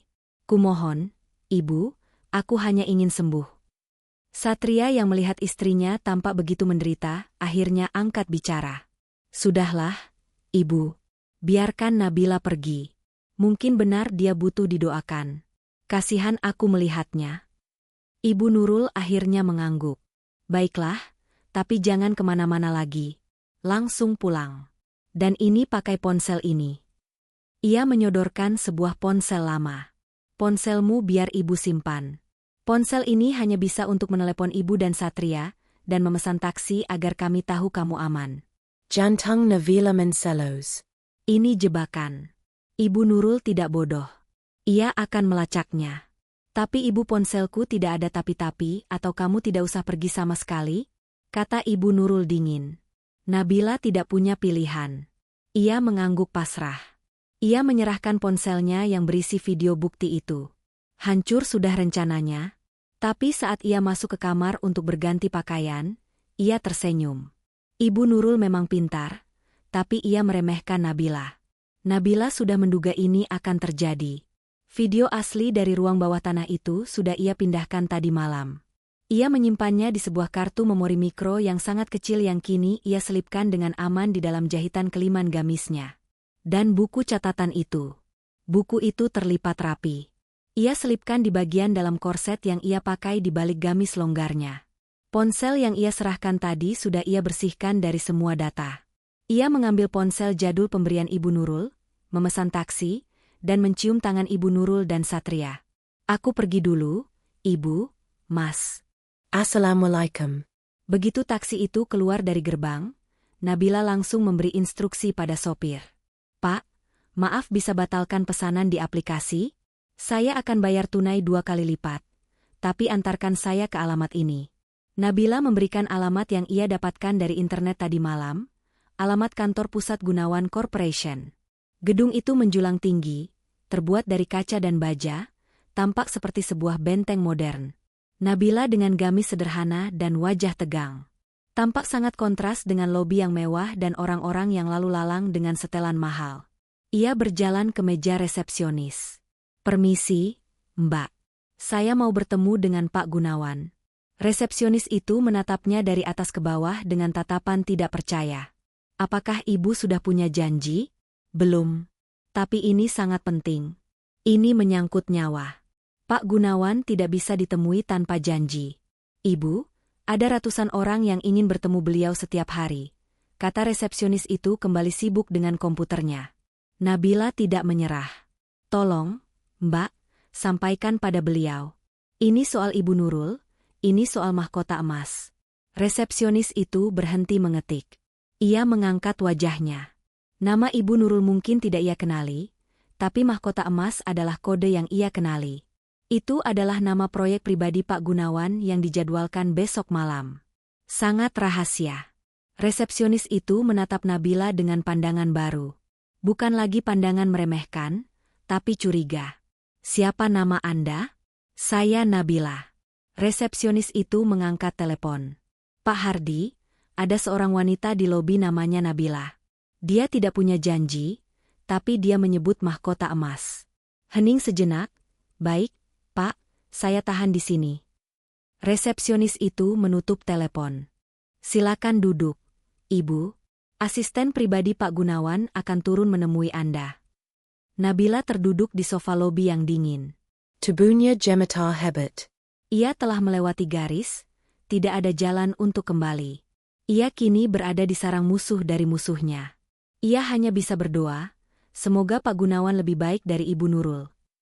Nabila duduk di sofa kulit yang dingin di lobi Gunawan Corporation. Jantungnya berdebar kencang. Setiap detik terasa seperti 1 jam. Ia memegang ponsel jadul pemberian Ibu Nurul. Sadar bahwa ia mungkin sedang dilacak. Tapi ia sudah mengambil keputusan. Ia sudah melewati titik di mana ia bisa kembali. Seorang pria tinggi tegap dengan setelan jas rapi dan piece di telinganya menghampiri Nabila. Wajahnya kaku tanpa ekspresi. Ibu Nabila, nama saya Hardi, asisten pribadi Pak Gunawan. Ikut saya. Nabila tidak dibawa ke ruang rapat biasa. Ia dibawa melalui lift pribadi yang membutuhkan kartu akses khusus. Naik ke lantai tertinggi gedung itu. Lantai itu hening dan mewah. Mereka melewati beberapa penjaga keamanan berjas, sebelum akhirnya masuk ke sebuah ruangan yang lebih mirip perpustakaan pribadi daripada kantor. Dindingnya terbuat dari kayu gelap dan rak-rak buku yang menjulang tinggi. Di tengah ruangan, di balik meja kayu mahoni yang sangat besar duduk seorang pria. Dia adalah Pak Gunawan. Nabila langsung mengenalinya dari foto-foto di koran. Ia tampak lebih tua di kehidupan nyata dengan rambut yang sudah memutih di pelipisnya. Tapi matanya sangat tajam. Setajam mata Ibu Nurul. Nabila seketika merasa ciut. "Selamat siang," kata Pak Gunawan. Suaranya berat dan berwibawa. "Hardi bilang Anda menyebut nama mahkota emas. Sebuah nama proyek yang sangat rahasia." Nabila menilon luda. Tenggorokannya kiring. "Selamat siang, Pak. Anda punya waktu 5 menit," kata Pak Gunawan melirik jam tangan emas di pergelangan tangannya. "Dan saya harap ini bukan main-main. Saya tidak suka waktu saya terbuang." Pak Nabila memulai suaranya bergetar. Ia memutuskan untuk tidak bertele-tele. Nama saya Nabila. Saya adalah istri Satria.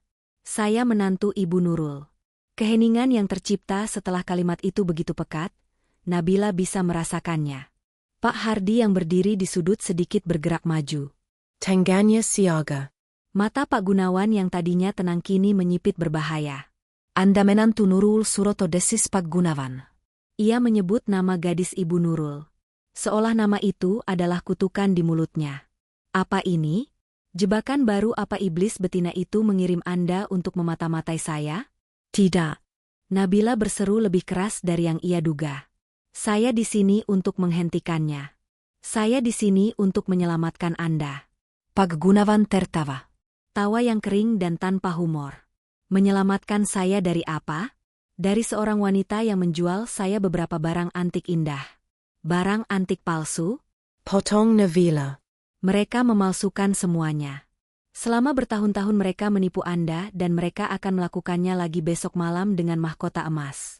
Wajah Pak Gunawan menggeras. Tuduhan yang sangat serius. "Ibu, Anda punya bukti?" "Saya punya," kata Nabila. Disinilah pertaruhannya. Ia merogoh ke balik korset di balik gamisnya. Pak Hardi maju selangkah. "Waspada."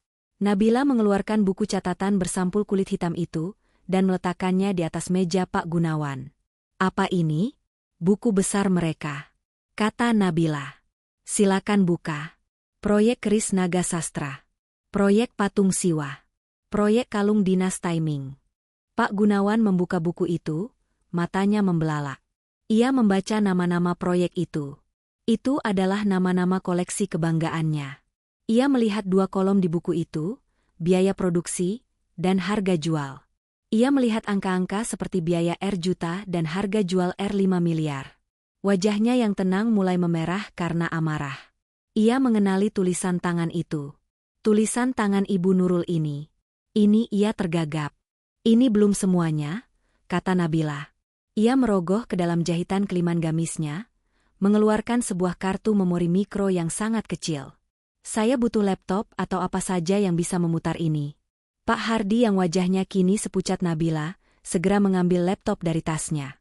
Ia memasukkan kartu memori itu. Pak Gunawan berdiri. Berjalan ke samping Hardi. Mereka memutar video itu. Layar menyala, menampilkan ruang bawah tanah yang kotor, menampilkan alat-alat ukir, menampilkan botol-botol kimia, menampilkan patung setengah jadi yang warnanya belang. Lalu suara Nabila terdengar, berbisik, menjelaskan apa yang ia lihat. Dan terakhir, rekaman buku catatan itu, video itu selesai. Keheningan di ruangan itu lebih menakutkan daripada teriakan. Pak Gunawan berjalan perlahan kembali ke kursinya. Ia tidak terlihat marah lagi. Ia terlihat kalah. 25 tahun bisiknya. Saya mengalahkannya dalam bisnis. Saya tidak tahu. Saya tidak tahu dia menyimpan dendam sejauh ini. Dia menyalahkan Anda atas kematian ayahnya. Kata Nabila pelan atas kebangkrutan Suroto Tekstile. Pak Gunawan menutup matanya. Tuan Suroto meninggal karena kesombongannya. Dia menolak beradaptasi. Saya hanya menjalankan bisnis. Ia membuka matanya dan kini tatapannya setajam baja. Dia meracuni koleksi saya. Dia meracuni reputasi saya. Dan besok dia ingin menghabisi saya. Dia akan melakukannya. Kata Nabila. Mahkota emas adalah pukulan terakhir. Saya mendengarnya. Mereka akan menjualnya dengan harga yang akan membuat Anda bangkrut jika ketahuan itu palsu. Pak Gunawan berdiri. Ia bukan lagi pria tua yang kalah. Ia adalah seorang taipan yang sedang berperang. Hardi, panggilnya. Siap, Pak. Batalkan semua jadwal saya besok. Hubungi kepala tim hukum kita. Hubungi kepala keamanan kita. Saya ingin mereka semua ada di ruangan ini dalam 1 jam dan hubungi Kapolda. Katakan ini darurat nasional. Lalu ia menatap Nabila. Tatapan yang sama sekali berbeda. Penuh hormat. Nabila, katanya Anda telah mengambil risiko yang tidak terbayangkan. Apa yang Ibu Nurul lakukan pada Anda setelah dia tahu ini? Dia tidak akan tahu. Kata Nabila, suaranya kini lebih kuat. Saya akan pulang sekarang. Saya akan kembali menjadi menantu yang sakit dan penurut. Saya akan meminum vitamin saya besok malam. Saya akan berpura-pura tidur. Itu terlalu berbahaya, kata Pak Hardi. Itu satu-satunya cara. Sila Nabila. Jika saya tidak ada di kamar saya, mereka akan curiga. Mereka akan membatalkan transaksi. Kalian tidak akan pernah bisa menangkapnya. Biarkan mereka merasa aman. Biarkan mereka merasa menang. Biarkan Ibu Nurul menikmati momen kemenangannya. Pak Gunawan menatap Nabila lama. Anda lebih kuat dari yang saya duga. Nabila diantar pulang dengan mobil pribadi Pak Gunawan yang berhenti 2 blok dari rumahnya. Ia berjalan kaki sisa perjalanan memastikan ia terlihat lelah. Ia masuk rumah tepat sebelum Ibu Nurul dan Satria pulang. Ponsel jadul di sakunya berdering. Dari Ibu Nurul. Kamu di mana? Nabila? Baru sampai Ibu. Maaf tadi lama sekali antre air doanya. Jawab Nabila dengan suara serak. Jumat malam, hari eksekusi. Suasana di rumah itu tegang, tapi bukan karena Nabila. Nabila bisa merasakan kegembiraan yang tertahan dari Ibu Nurul dan Satria. Mereka bersikap sangat baik padanya. Seolah ini adalah malam perayaan. Pukul 9, ritual itu datang. Ibu Nurul membawakan pilnya. Satria membawakan air. Minum Nabila. Setelah ini semua penderitaanmu akan berakhir, kata Ibu Nurul. Ada makna ganda dalam suaranya yang Nabila tangkap dengan jelas. Nabila tersenyum. Terima kasih, Ibu. Ia memasukkan pil itu ke mulutnya, menyelipkannya di bawah lidah, meneguk air. Pahitnya obat mulai terasa, tapi ia menahannya. Selamat tidur, menantu kesayanganku. Ibu Nurul dan Satria keluar. Nabila segera berlari ke kamar mandi, memuntahkan pil itu dan berkumur. Ia mematikan lampu. Ia berbaring di tempat tidur. Ia tidak memejamkan mata. Ia menatap langit-langit. Jantungnya berdebar. Ia hanya bisa menunggu. Pukul 10 malam, ia mendengar suara mobil memasuki halaman. Bukan mobil biasa, ini mobil yang sangat mewah. Pak Gunawan telah tiba. Nabila mendengar langkah kaki di lantai bawah. Suara Ibu Nurul yang ramah dan dibuat-buat, suara Satria, suara Pak Gunawan, dan suara beberapa pria lain ahli yang ia bawa. Mereka semua masuk ke ruang kerja. Nabila tahu mereka tidak akan lama di sana. Mereka akan langsung turun ke ruang bawah tanah. Tempat mahkota emas itu dipajang.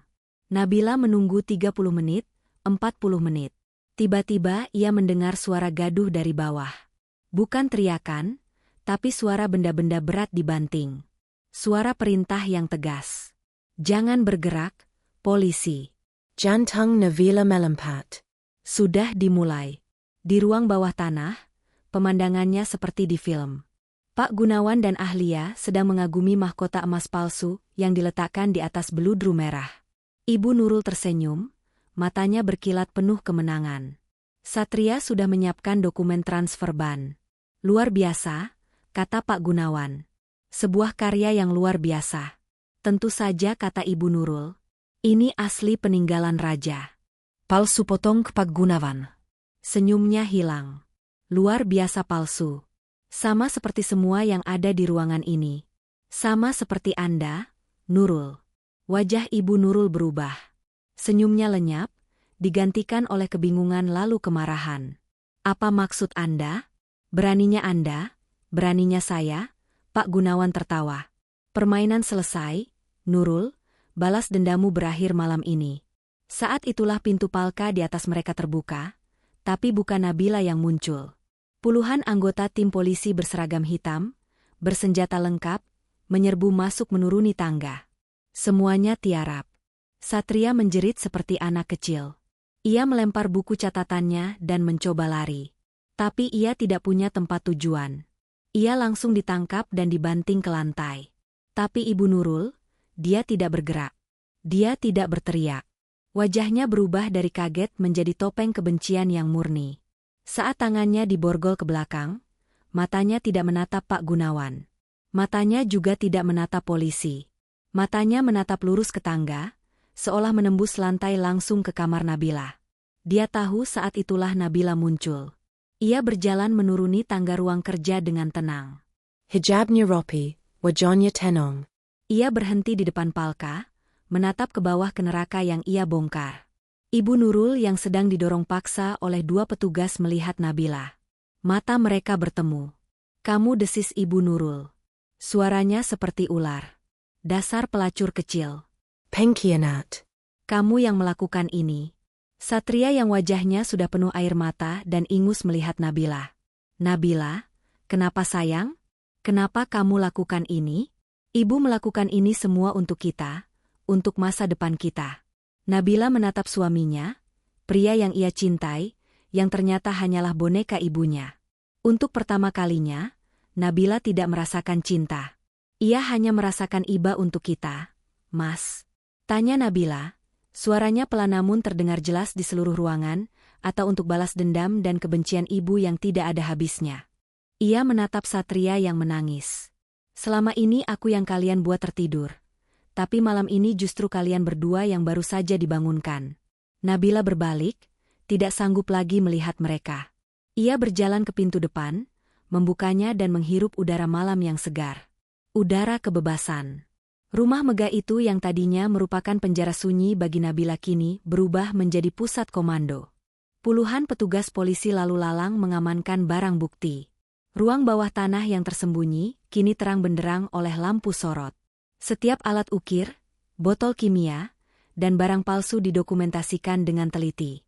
Mahkota emas palsu yang indah itu diletakkan di tengah meja, menjadi simbol dari kejatuhan sindikat Suroto. Nabila duduk di teras, dibungkus selimut yang diberikan oleh seorang polwan. Ia menatap kosong ke taman yang terawat rapi. Taman yang ia sirami setiap hari tanpa tahu ada bengkel kejahatan di bawah kakinya.